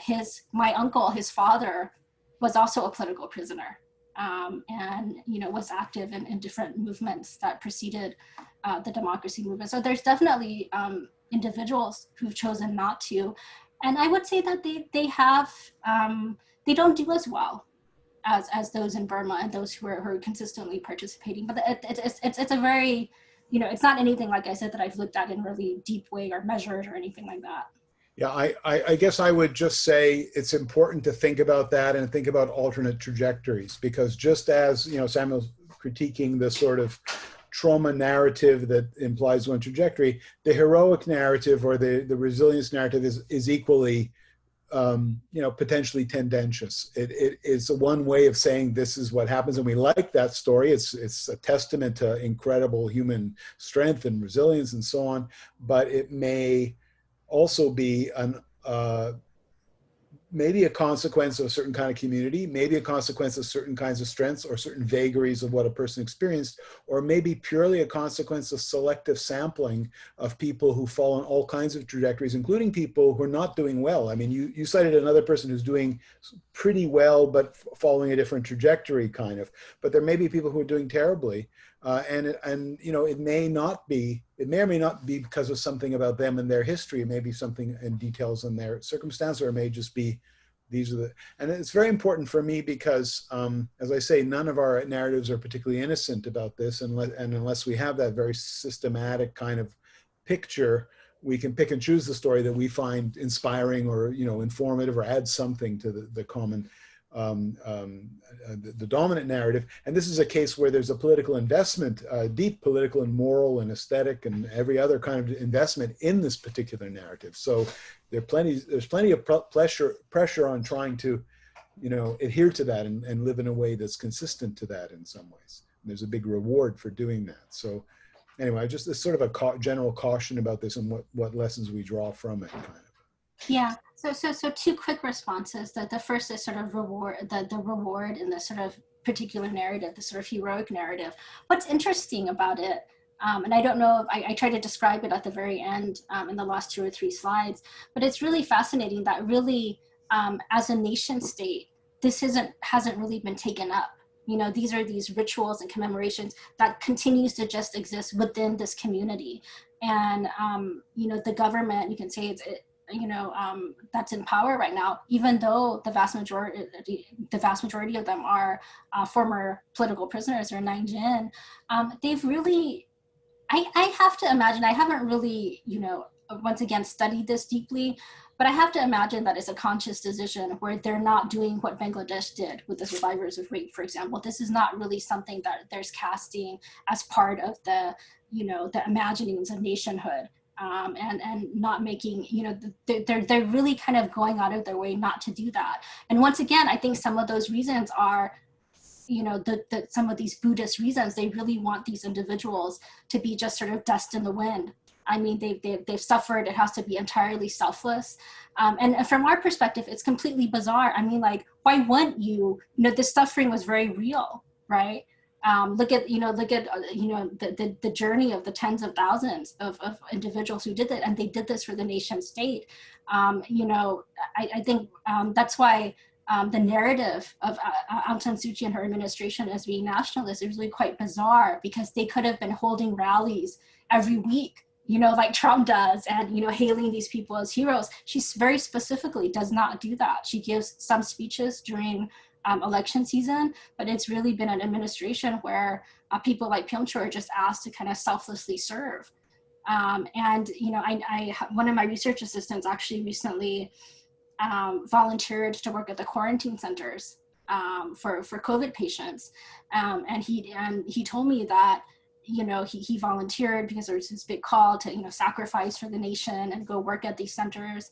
And then he said that he didn't know anything about it. And then when he was being driven to the quarantine center, which was 4 hours out of town, they said, "Oh, you'll be given, a certificate by Aung San Suu Kyi, and you'll also be given, some form of, if something happens to you, you get sick or die, there is like a little bit of insurance for you," although he wasn't really clear what it was. And they said, "Oh, we didn't want to tell anyone this ahead of time because we only wanted people with pure intentions. We wanted it to be, entirely selfless," right? So this is just this kind of something that we would think is quite bizarre. And I forgot what the second point that I was going to make. Oh, some of the individuals who, there are also Naingkyin who have very good outcomes. But as I said, that one Naingkyin, for example, who signed the confession, right, or who implicated some of his friends, there's definitely something where I noticed that a lot of these little sort of moments in the interrogation room, or and some Naingkyin were not picked. Pyoncho was picked to run for parliament by the leadership in the democracy movement. There were many who were left out, and that's also become a very very particular set of political circumstances, because now some of the members of the 88 generation that Pyoncho was a part of is now forming a separate political party called the People's Party, and they do reference more this suffering. And I think if they come to power, as particularly this particular charismatic figure, Go Go-ji, he's really going to make use of this narrative of sort of the heroic political prisoner. But it's I think some of the ways that they relate to that narrative and how the implication it has for their well-being is also connected to how much they're realizing or feel themselves to be realizing that ideal of sacrifice and mental purity. So 2 quick footnotes to that, and other people can talk. So one is, as you were talking earlier, and talking about the, and also Samuel sort of talking about this intractable problem and the question of sort of what goes on in that place of maybe deciding that you're going to sign this thing. I think, again, my concern is that we not understand everything as agentic, and as people, they hold out to a certain point and then they give in. I think that's a very oversimplified view of what's going on psychologically or in terms of human endurance. And what's behind that for me is Primo Levi's essay, The Drowned and the Saved, which really cautions about sorting people out based on their trajectories. That there's so many accidental things, so many things that are beyond any clear account, that we have a moral and an ethical, and I would say a scientific, if you will, sort of obligation to be careful about not drawing the simple moral story from this, and seeing things that are agentic that are not, and so on. So anyway, that's one footnote. The other footnote is Carol Kidron's work, which you may be familiar with, where she has looked at the uses of trauma, both psychologically but politically. And her contrast is between the state of Israel, where the transgenerational transmission of the impact of trauma serves clear a function of validation in terms of the legitimacy of the state and its whole raison d'etre, and Cambodians and children and third generations, which she studied in Canada and other places. So, and in Cambodia, where, and it's useful to you because again, I mean, she's actually looking at another Buddhist context in which exactly some of the same strategies go on of like, let's let go of this. This is past, you know, it's past karma now, and we're going to be able to change things now by how we act. That's what really counts. And so that's how parents think about what they want to narrate or share with their children and so on. Very different than the Jewish and Israeli sort of political use of this as a form of identity, and moreover as a transgenerational identity that's actually important socially. Lawrence, briefly in defense of the point you just made, even Viktor Frankl, who's the grand guru of the meaning will save your life narrative regardless of the adversity, you know, he begins his book by pointing out that what tends to get left out of a lot of heroic narratives is the things that people had to do to survive. And in the context of Auschwitz, he says, you know, often the best one of us just did not return. And we don't know. In other words, all the people who may have done exactly the same things and didn't survive are not in our sample. So just a general sort of methodological caution. It's not to say we can't learn things or posit things or whatever, but it's just a sort of a general caution. I say we start at the methodological level just in terms of what we're doing, but there's a deeper moral question, which is what Levy's essay really is about, is where do we stand vis-a-vis this, because also there is this valorization and sacralization of those who've died in sacrifice. And again, this fits very much within a Judeo-Christian kind of paradigm of what's the meaning of suffering and what's the you know, the most profound meaning of suffering. Yeah.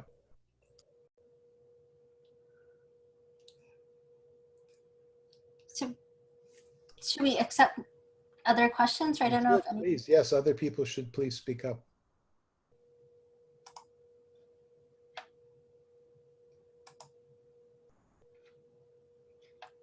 Once again, I'm not quite sure how to navigate this. So you sort of have We can to just ask somebody to unmute themselves if you want to speak, please. Hi. Hi, Professor. I think you're present. Can you hear me? Yeah, I'm trying to find you. I'm trying to find you on the. Introduce yourself, because we have a mixed group of people here who don't necessarily know everybody. We didn't really have time for introductions. So please introduce yourself briefly and then please go ahead. Right, absolutely. I'm Mandy. I'm a master's student at in the psychiatry department at McGill, and I'm actually taking the cultural psychiatry course with Dr. Kamayer and Dr. Brissier. And I thought your lecture is so fascinating, and thank you so much for sharing your presentation. I have two questions. First is whether it will be possible for you to share the presentation like afterward, like the PowerPoint slides, and okay. That would be great. And secondly, I was wondering, because I was born and raised in Beijing, China, and I saw a lot of parallel, I guess, in the sense of how I'm sure you know of the Tiananmen massacre in China that happened in 1989, and how kind of, I guess, like as a collective community, the trajectory, how it really derails from the democracy movement, and that's why, like, I was wondering if you have any insight on that, like kind of almost like comparing the community, like what do you think makes this Naingkyin community in Burma able to kind of thrive and even like take the lead almost now in the political stance, and like what do you think of that in comparison kind of to the other parts of the world like China? So I know very little about Tiananmen Square. I've read a little bit on it, but my understanding is that the Chinese government, I mean, those leaders are still locked up. So it's sort of a right. Am I correct about that? I think one of I think one I believe immigrated, I think, to Singapore or Hong Kong, and I believe he's in the United States, and he read a book that I've been meaning to read. But apart from that, I mean, they're still locked up. So, I mean, you can really kind of attribute it to just how, you know, how much more extreme the Chinese government has been in sort of, you know, trying to repress that movement, that student movement. The one thing about the Naingkyin community too is I didn't really get to go into it, but even, you know, 1988 was when this resistance movement against the socialist government started. But these, many of these individuals, including Pyeongcho, including my cousin and my uncle who participated in it, are descendant from and are actually related to individuals who organized during the resistance movement against the British. So the independence movement against the British. So this has been sort of this multi-generational community, and a lot of sort of what I discussed, you know, in terms of some of even the stances of resistance and some of these rituals began in the era of independence during the colonial era when they were protesting against the British. So it's really been this sort of intergenerational sort of culture that's been passed, you know, this sort of cultural resistance that's been passed. And I'm sure that that's contributed to how well they've been able to sort of reproduce these sort of actions and these sort of discourses over time. And I don't know that that was the case for for Tiananmen Square, just you know, in broad strokes, what I know about modern Chinese history versus modern Burmese history. I imagine it was quite a different set of circumstances in Tiananmen. Yeah, for sure. Thank you for your insight. Yeah, for sure. Like, I think that definitely, I guess like for Burmese, like it's also a relatively, like, I don't know, when did Burma become independent from the colonialist regime? And it was granted independence along with India in the 1940s. Okay, then that's kind of almost a similar trajectory as China went through, in the sense that China never was colonized, but like there was a lot of like I guess wars like with Japan and like involved in the World War, and then there was like the independence movement that happened in 1949 as well. Yeah, so I guess like the reason why I asked the question is because I was almost wondering if there's like a cultural trait, like if there is some mark of the community that kind of like led them to be able, because you also mentioned the concept of the flow, like taekwondo. Yeah, like yeah, and I was just wondering if there are like this is almost like cultural, like born of like of a characteristic. I'm not. Yeah. So I think it was many cultural characteristics. And also very particular set of historical circumstances, even sort of historical circumstances, as I said, that they didn't, I mean, why didn't they, I was presenting on this once and someone posed the question, you know, well, why didn't they just take all those students? Why didn't they just take Pyeongcho and go out and shoot him? You know, why did they keep him alive? And I don't really have, you know, ready answers to that. I have some ideas of it in relation to, you know, in the book, I also talk about some of the sort of pre-colonial folk beliefs that was rampant in Burma, and that's very much connected to both the spirit cults and to beliefs about Buddhism and this arrival of a universal king and what it means, you know, in terms of karma and, you know, to actually harm someone who might be the next universal king, which is very much a concept within Theravada Buddhism, and very much still, I think, something that has a lot of meaning for people who grew up in the villages, including military and soldiers who were trained in the villages. So I think that might be one of the reasons why, but it's really, you know, you just kind of, you don't know why, you really don't. And I don't know if Lawrence has a better answer or Samuel has a better answer than what I can provide. That is absolutely fascinating, because my thoughts first go to political differences and political ways in which also memory and public commemoration has been handled. And in particular, this novel, I don't know if you've come across it, called, what's it called in English? It's called The Fat Year. By, see, I've got it here in front of me, I never remember properly, Chan Kun Chung.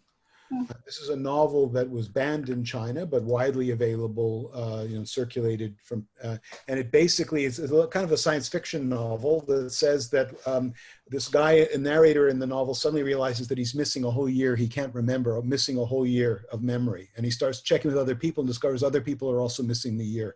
And it's the year after Tiananmen Square. And then it turns out that the government has been putting Prozac in the water and also systematically controlling all the media so that people will just forget this and move on to the economic boom that they're going to have now by reorienting things. So it's, you know, it's an allegorical but closely parallel. And there's a point in the novel, not to give too many spoilers, where they kidnap a party official and torture him until he confesses to what the government's doing.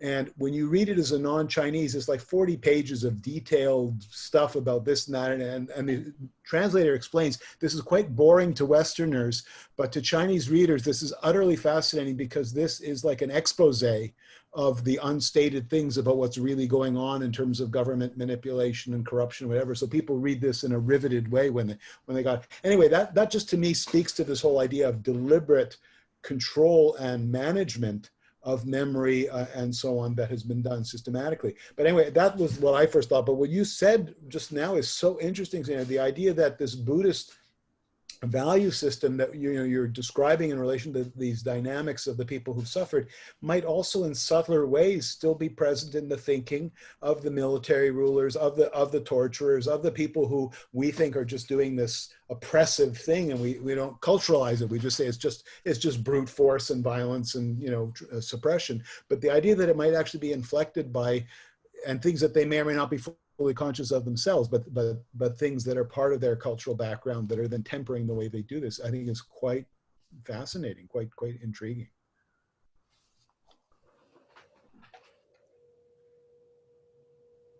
Yeah, thank you so much, Dr. Kamaya, for your insight. That makes a lot of sense. And I was also thinking, just if it, I don't know about Burma history, but like in Chinese history, we've been through like a lot of dynasties, and like it's because of the, like my mom always has this kind of like hypothesis in the sense that Chinese people are a lot more subservient, and that's like not just from Confucianism, but also just from like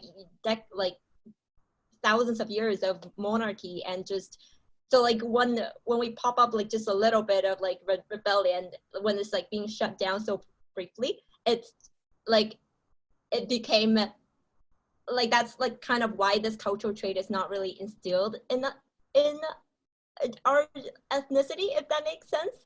I don't know if that's controversial to say, but yeah. Lawrence, I think you have to be unmuted. All right, I would say that some of those things are common to many Confucian societies. So then the question is like, why is this more pervasive, more intense, more persistent in China? And again, part of that's political. I mean, I had a student many years ago who was a physician and was present in Tiananmen Square giving sort of first aid to people there and so on, and who eventually emigrated. And when she encountered the Arthur Kleinman's writing about Chinese emotion and whatever, she was very perplexed by it, because she said he's making all these claims about culture, but the overwhelming consideration is that we're living in a police state under constant surveillance.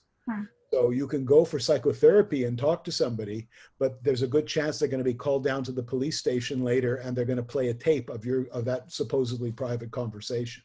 So, and I think Arthur Kleinman's aware that that stuff does go on and did go on and whatever, but he could not talk about it if he wanted to go back and do more field work in the future. So it puts a certain distortion into the whole account, and a general problem for us in terms of what is cultural, what is political, what is, you know, I think it's really, no, it's maybe a false dichotomy, but it's just important that there are these very powerful, what do we call them, structural constraints on what people can do and what's safe and what isn't safe, and, you know, how to approach it.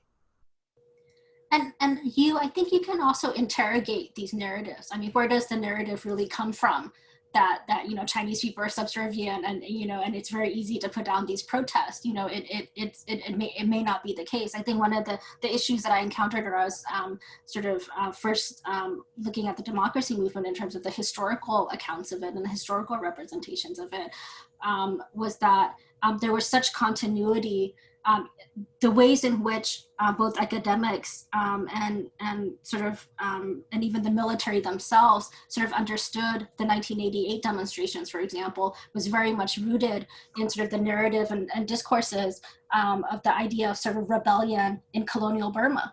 And there was those discourses were really being recapitulated. So most of you, some of you may have heard of the 1988 uprising before this demonstrations, and it's specifically called an uprising, and the 1988 uprising. And you know, most people don't know about the existence of this community, don't know that there were cycles of protest, and they carried on for 27 years because the idea was that it was squashed with just that one big event. And that's very much a discourse that the military sort of propagated, but that they got from their colonial predecessors, where there's this idea of the Burmese, you know, engage in these sort of rebellious acts, which often happened during the colonial era, and then it's easily squashed, and then, you know, they're kind of silent and tamed for a period of time as well. Yeah, that's a lot to think about. Thank you so much for your presentation and for talking with me. Are there any other questions or? We have five more minutes. Last chance for people to raise some issues or reflections or questions.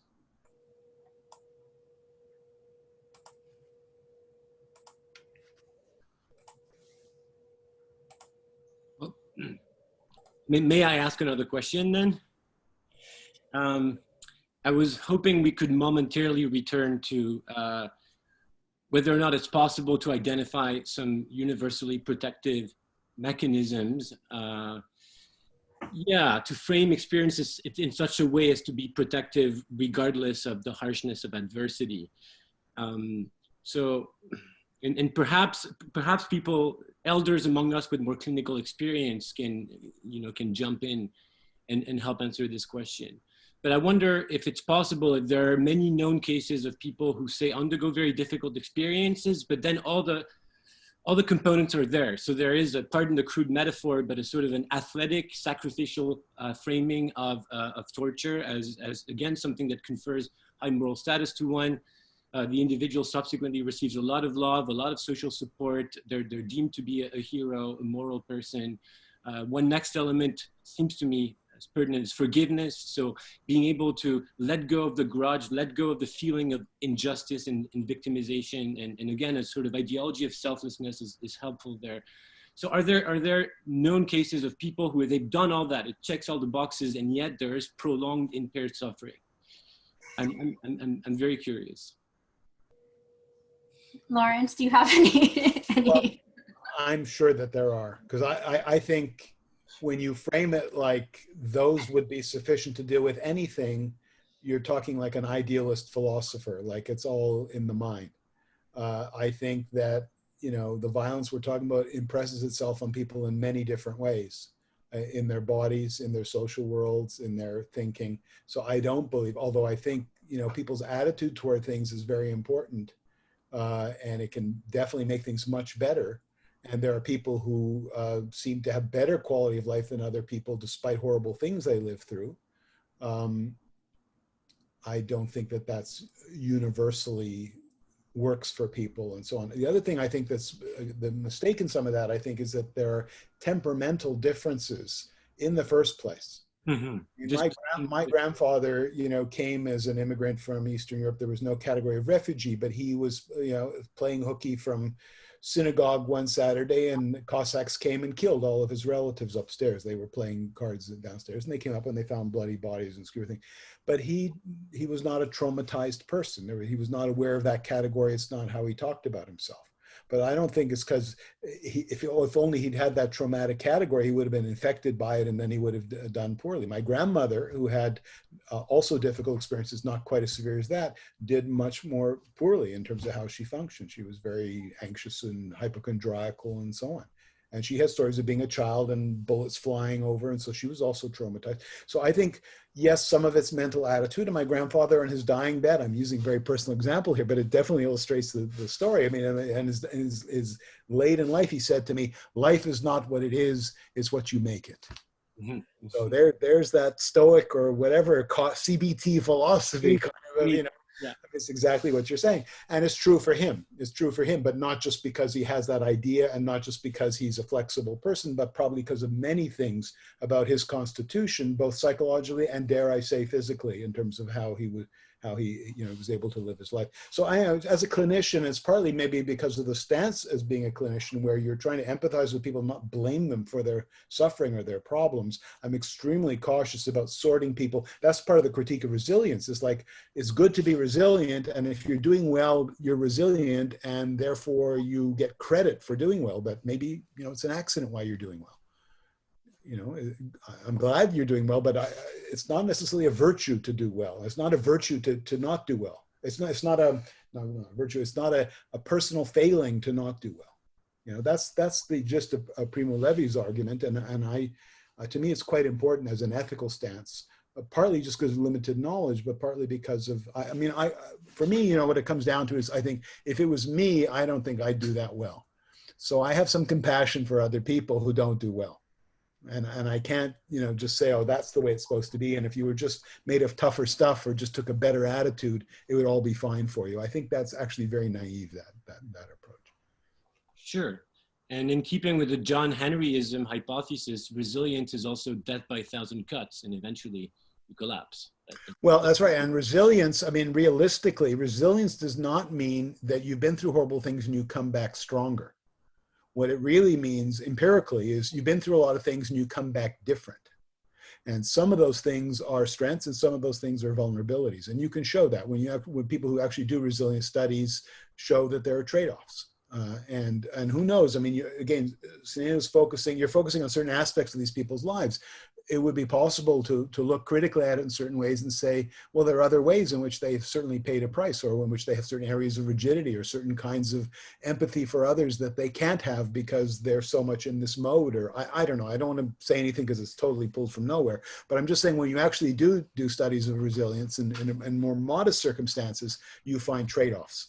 You find that it's not that, oh, great, you went through a bad thing and now you come back and you're twice as strong and everything's okay for you. You find, well, you cope with this in a certain way and you're doing well or better there. And there are other costs if you start looking around at what it did to you. So I think that's just, I'm speaking very generally now, but to me, that's just a more realistic picture of what usually happens and protects us from this exaggerated view of that comes with the resilience literature and with the metaphors of resilience, that are very exaggerated. It's true of materials. Resilience is drawn from material science. When you bend a material, it changes. It's not like it may spring back, but it's now changed. And in fact, it now is likely perhaps a greater risk for fracturing under certain circumstances. So the other way of understanding this also is the community has served to protect people from certain kinds of fractures that could otherwise occur. So is the resilience in the individual or is the resilience in the community? Some combination of those two in a way.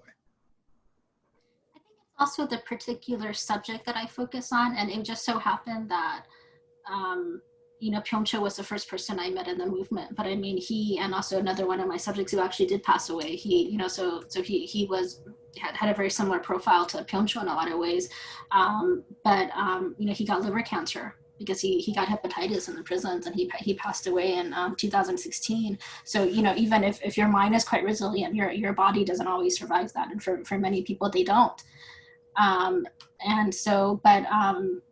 Pyeongcho, I'll introduce you to him one day. Maybe we'll do in the name of sort of decolonizing and sort of bringing other discourses. Maybe we'll do a section with him. But he really is quite remarkable. It's not anything that I'm exaggerating about.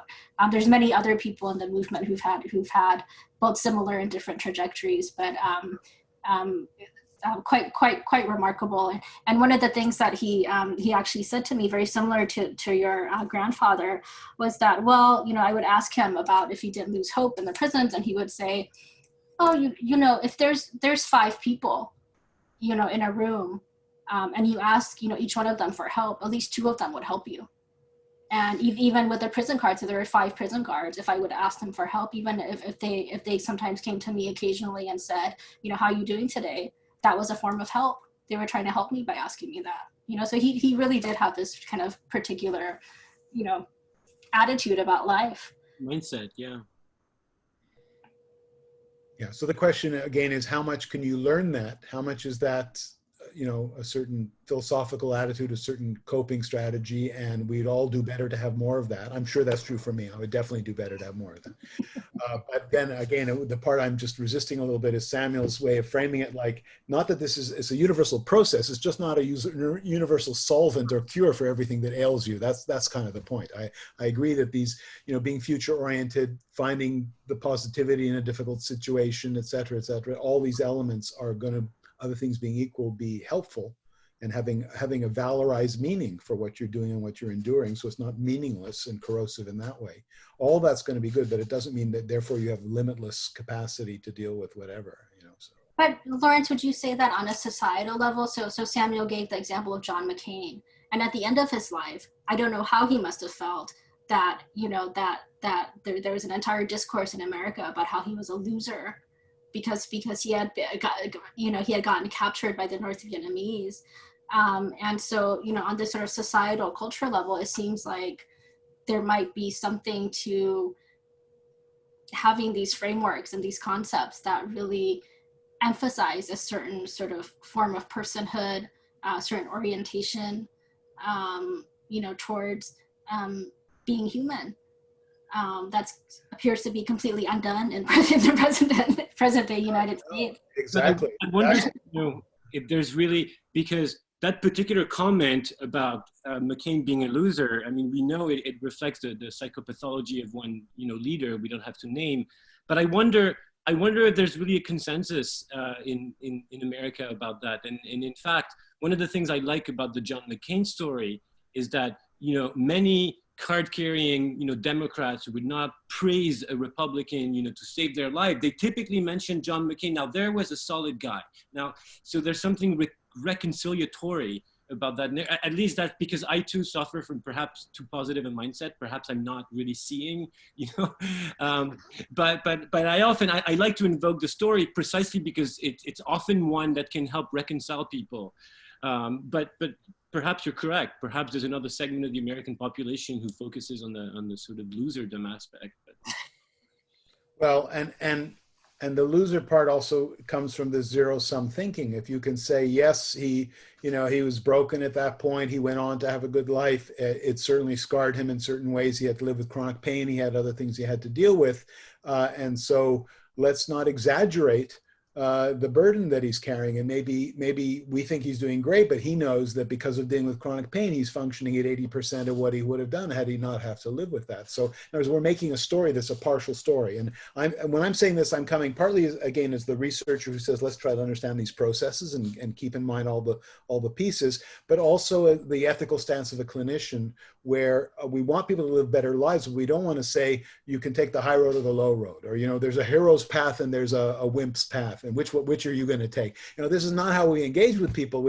It's a much more humble, much more concerned, and for me anyway, much more modest thing of finding what will work for this particular person. Because and for me, behind it is always, there for the grace of God, but for the grace of God go I. I have no idea how I would deal with these things, if I had to deal with them. And generally, I suspect I'm not Nelson Mandela. I'm not, Pyeongchang, it's just not going to be the case. So anyway, it's a caution for me. And, as you know, I mean, I've been quite interested in the whole issue of resilience that has come up around Indigenous people, where, again, the interplay is between individuals who do well and the fact that the whole community faces adversity. So, but then does it mean the people who do well are special now and everybody else is limited somehow? So there's a lot of concern that the resilience framework does a lot of damage in that way, because they're winners and losers clearly in that frame. And that's not how we should be looking at these things. But I do agree that there are communal ideologies, value systems and so on that are helpful or harmful in particular ways to people. But I would also say there's always trade-offs. So the benefit of the trauma language is it has allowed people to point to things in the environment, to point to violence, to have a name for it, to have a name for the effect it had on them. And that has been an important way for people to challenge. People had no legitimacy for their complaints or concerns. We're just supposed to suck it up and get on with it, or if you were strong, you wouldn't complain. have been given a voice to push back against real violence that they've experienced. So that was in the 60s and 70s and so on, the very positive thing that was happening in the area of child abuse, in the area of sexual abuse and other things like that. So I would never say that, oh, the trauma language is all bad and it just, disempowers people and makes people feel like victims. I think all these are all partial truths. They're all particular exemplary narratives, and they all involve trade-offs for people. So again, I'm speaking both at the level of you're trying to make a model as a researcher what's going on, but also as a clinician where you're trying to find some balance for the person in front of you and what stories will work to help them to make the best of their predicament. Do you think the trauma pendulum has swung too far in the other direction of constantly pointing at suffering and potential trauma and?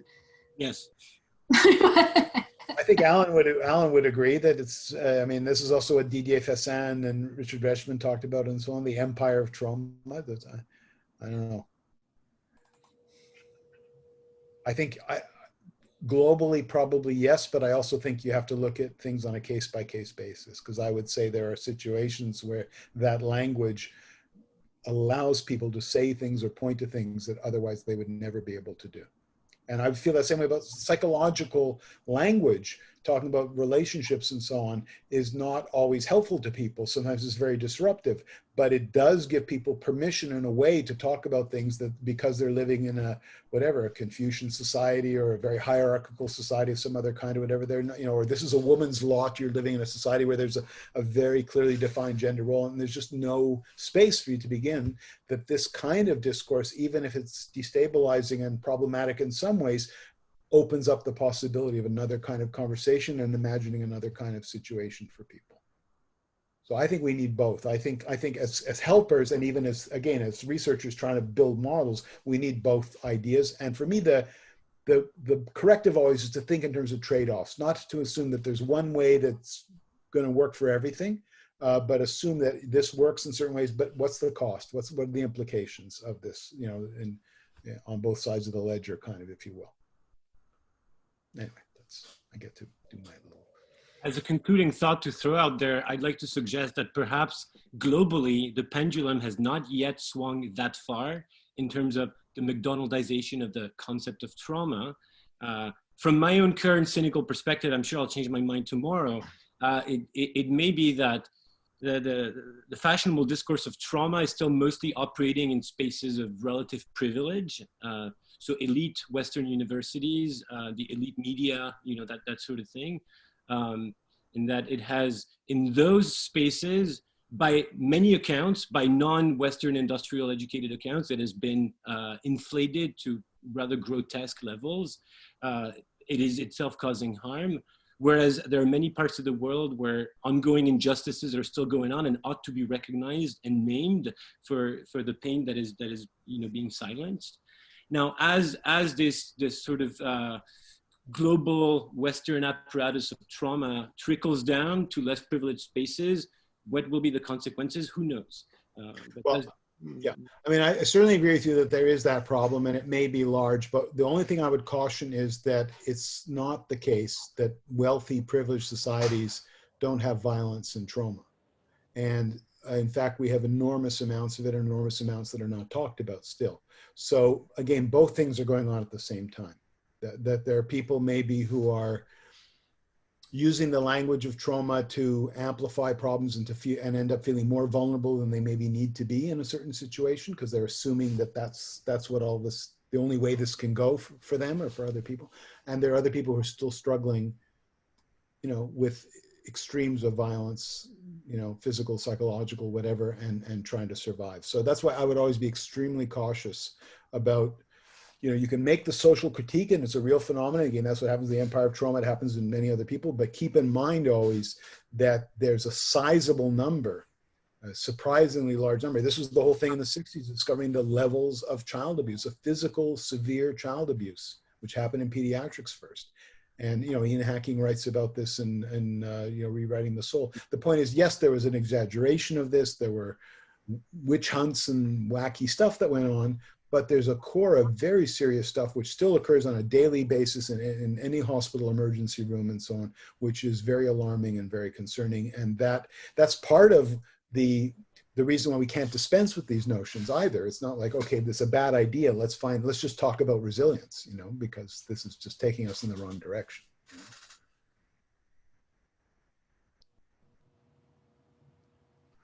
To be continued, yes? Continued, yes, indeed. Yes. Thank you so much, Seinenu. This is really, really... That was really wonderful. Thank you. We really look forward to the book. Yeah, well, thank you to all of you, and thank you to Samuel and Lawrence. Yep. And hopefully after the book does well, you can maybe even write a novel about this, perhaps.